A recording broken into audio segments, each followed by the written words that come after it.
If you want to display a clock on your iPhone lock screen sideways, okay, you're probably going to need the standby feature right here. Let me help break down what you have to have and what you're going to want to do ahead. First, you gotta make sure standby is turned on.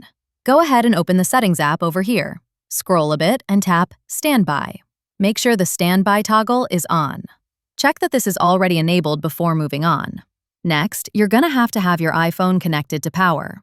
Go ahead and plug it in using a cable, MagSafe, or wireless charger. This feature will not work without charging, so make sure it's linked up properly. Now, what you're going to want to do is place the iPhone sideways. Put it in landscape orientation and keep it upright and stationary. If the phone is flat, it probably won't activate, so make sure the angle is adequate right here. Okay, once it's charging and sideways, go ahead and lock the screen using the side button. After a moment, standby should come up automatically. Wow, you should already see widgets or a clock over here. If you want to show the full screen sideways clock, you can go ahead and swipe left or right until you make out the clock view. Keep swiping until you land on the big clock display. This is where the sideways clock lives. Now, if you would like to customize it a bit, you can swipe up or down to switch clock styles.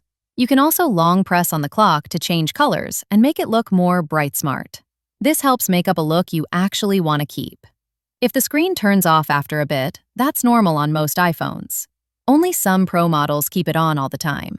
You can tap the screen or move the phone slightly to bring it back. If standby does not show up, go ahead and check Orientation Lock. Open Control Center and make sure Portrait Lock is off. Also check that lock screen widgets are allowed in settings. Go after these steps and keep it set up the way you like.